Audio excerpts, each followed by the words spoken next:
नमस्कार मंडळी, आज आपण A1 स्वप्नाज किचनमध्ये बनवतोय महाराष्ट्रीयन स्वीट डिश गुलगुले। हे गुलगुले गव्हाचे पिठात गूळ टाकून बनवले जातात। एक गुलगुला आपण तोडून पाहूया किती छान जाळीदार झाला आहे आतून।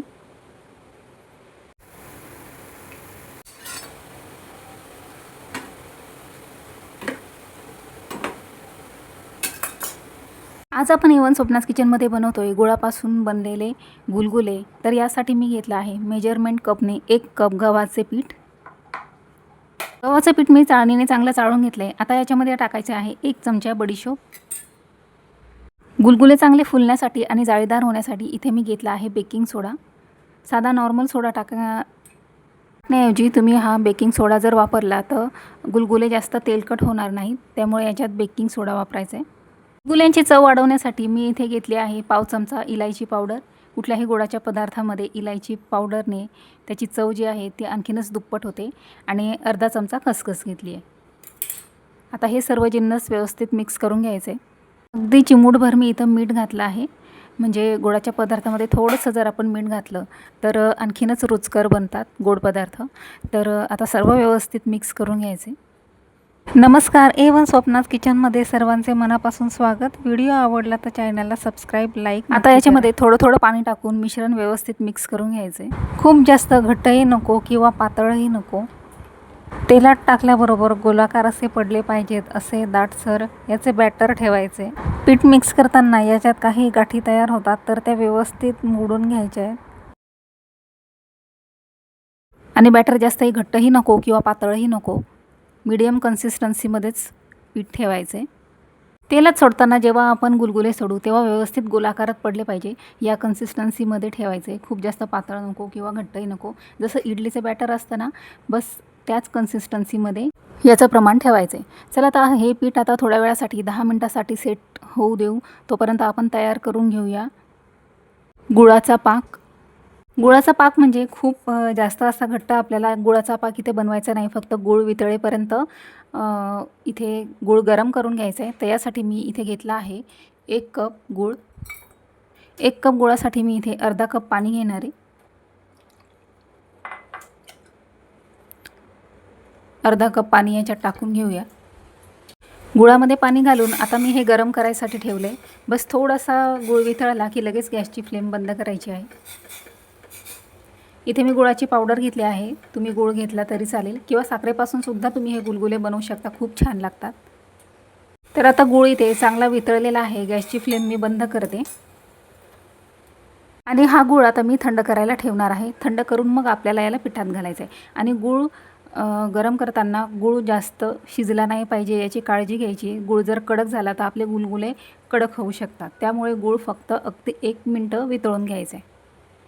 आता गूळ चांगला थंड झालेला आहे। आता गव्हाच्या पिठात मी याला टाकून घेते। गूळ टाकताना हा आपल्याला एका गाळणीने गूळ गव्हाच्या पिठात टाकताना आपल्याला हा गाळून घ्यायचा आहे, कारण याच्यावरची जी मळी असते किंवा जो काही कचरा असतो तो पूर्णपणे निघून जातो। त्यामुळे गूळ गाळूनच आपल्याला याच्यामध्ये व्यवस्थित मिक्स करून घ्यायचं आहे। आता व्यवस्थित मिक्स करून घेऊया। कुठल्याही सणाला, मुलांच्या टिफिनला, नैवेद्य जर समजा तुम्हाला काही बनवायचे तर अशा वेळी तुम्ही ही रेसिपी पटकन झटपट करू शकता। अगदी 10 मिनिटात पटकन तयार होतात हे। आता व्यवस्थित मिक्स करून घ्यायचं आहे, मिश्रण चांगलं फेटून घ्यायचे, म्हणजे गुलगुले छान जाळीदार होतात। गुलगुले तळण्यासाठी आता गॅसवर मी पॅन ठेवलं आहे, त्याच्यातलं तेल जे आहे ते चांगलं गरम करून घेतलं आहे। गुलगुले तेलात सोडण्याआधी चांगलं बॅटर व्यवस्थित मिक्स करून घ्यायचे।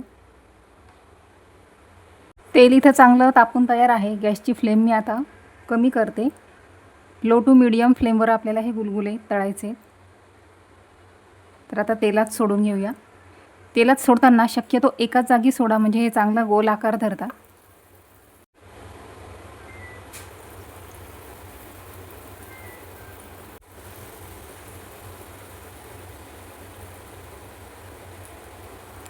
तेलात सोडताना शक्यतो हे एकाच बाजूने असे मध्यभागी सोडा, म्हणजे चांगले गोल गरगरीत होतात। तेलात टाकल्याबरोबर हे छान बलूनसारखे फुगतात। तुम्ही पाहू शकता खूप छान गुलगुले आपले इथे फुललेले आहेत। तर याला खूप जास्त वेळ तळायची गरज नाही, 1 मिनिटभर परतून घ्यायचे, कारण याच्यात आपण गूळ टाकलेला आहे। जास्त जर गूळ कडक झाला तर आपले गुलगुले कडक होऊ शकतात. तर आता हे छान फ्राय झालेले आहेत, हे मी काढून घेते. मस्त गोल गरगरीत आणि रंगही खूप सुंदर आलेला आहे. आता हे एका प्लेटमध्ये मी काढते. अजून दुसरे पण गुलगुले मी याच्यामध्ये टाकून घेते.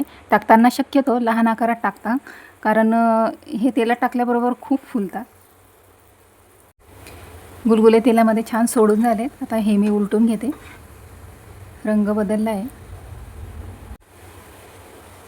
मस्त गुलाबजामसारखे गुलगुले आपल्या इथे तयार झाले आहेत.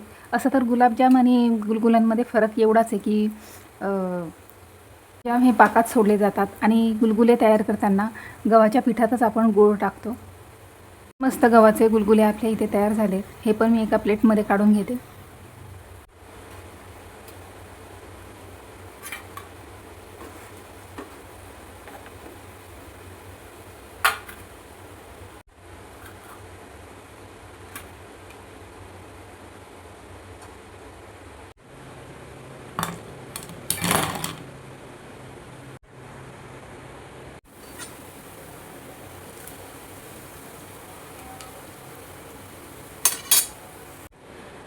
आणि एक तोडून आपण बघूया आतून किती छान जाळीदार झाला आहे. चला तर मिळूया पुढच्या व्हिडिओ.